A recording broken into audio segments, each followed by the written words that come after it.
Hello YouTube, Hester781 here. So I've had a couple requests from some of my viewers to show how I sharpen lawnmower blades. So we have a set right here off a Craftsman 42-inch. These are just need a little touching up. One of them has a little chunk taken out of it, nothing serious. But yeah, let's get right into it. First, I use an angle grinder. Just with a regular grinding stone, I get very good results. I'll show you in real time exactly how long it takes me to put an edge on it, and then I'll walk you through how I check for balance. So this is going to get really loud really fast. Basically, you're just going to see me touch off here and get a nice even stroke going. I try to match what's there, and you'll see the bevel. I'll show you what I mean in a minute.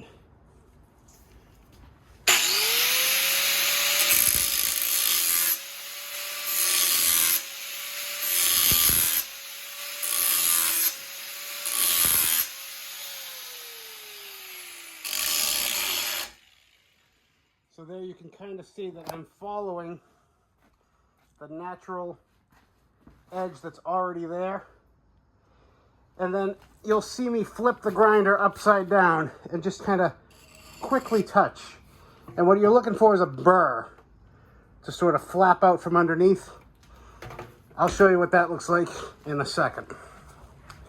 Also, don't forget, safety second. But in all seriousness, eyes, ears, and if a smock if you have it, you don't want to catch fire.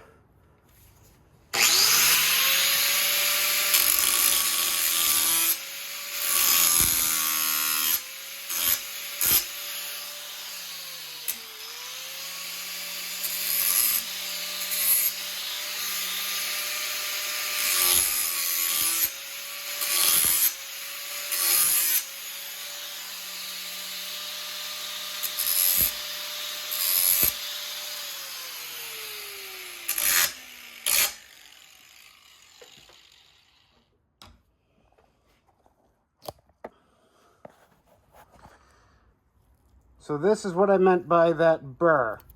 As soon as you start seeing that come up, give it one last quick pass, and then you know you're sharp enough to mow. You do not want these razor sharp. You just want to get them, I don't want to say a blunt edge, but a blunt, sharp edge, if that makes sense, because here's going to do most of your cutting. The sharper you get them, the faster they're going to dull, if that makes sense. So you want to put a stout angle on. You don't want it to be too steep. See what I mean? Just keep it the factory angle, and you'll be good to go. And quickly, I've done that other side there with the nick.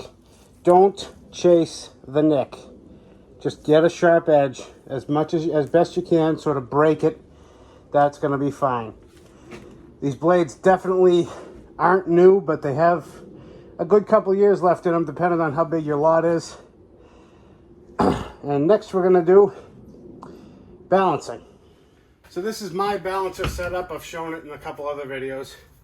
And I usually just take a wire brush, make sure it's a nice clean surface that you're going to, so you get an accurate reading. Touch the magnet to it, and I can already tell this side is going to be much heavier. Look at that. Swinging like a pendulum. And what's good is that is the side with the nick on it. So now we can chase that down again, which is removing metal from here, which is going to make this side more even. Trust me. All right, so we've chased that back. No more nick in the blade. Let's see how we're looking. I can already tell we're still unbalanced. Take your time with this. You don't want to take too much off, and then you're chasing one side, then the other. And let's see where we're at.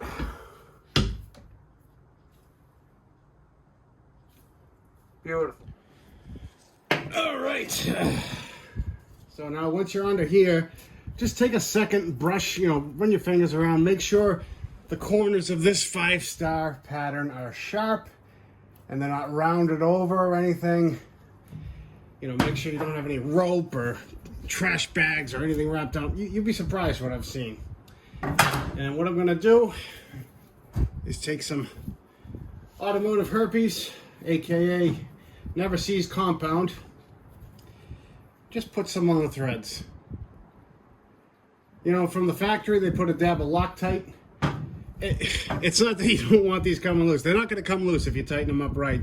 You don't want these to not come off again, because you're going to be taking these off at least once a year, depending on your size of your yard, etc. So now I've got it started. Always make sure the bottom edge that you didn't sharpen is facing down. So if you can see the shiny spot, you got your blade upside down. Another way to tell, you're going to tighten this, you know, obviously clockwise. I'm using an impact gun, but pretend you have your hand right here and you're using a wrench. If when you tighten it, the blade's going to cut you, you've got the blade on backwards. So all sorts of, you know, little tricks and ways to remember. It's just like a combination lock trying to get that star pattern though. So once you've got it in there, tighten it by hand, give it a little wiggle, make sure you're on there. And then I just use an impact. And that's not going anywhere. Same on the other side. And there you have it. It is just that easy, folks. If you do not have fancy power tools, you absolutely can use a flat file. It's just going to be more time consuming. If you don't have a flat file and you don't have an angle grinder, you can absolutely use a bench grinder. Different strokes for different folks. I just happen to love using the angle grinder. It's fastest for me. It's most efficient. But do what works for you. Anyway, see you on the next one, guys. Bye.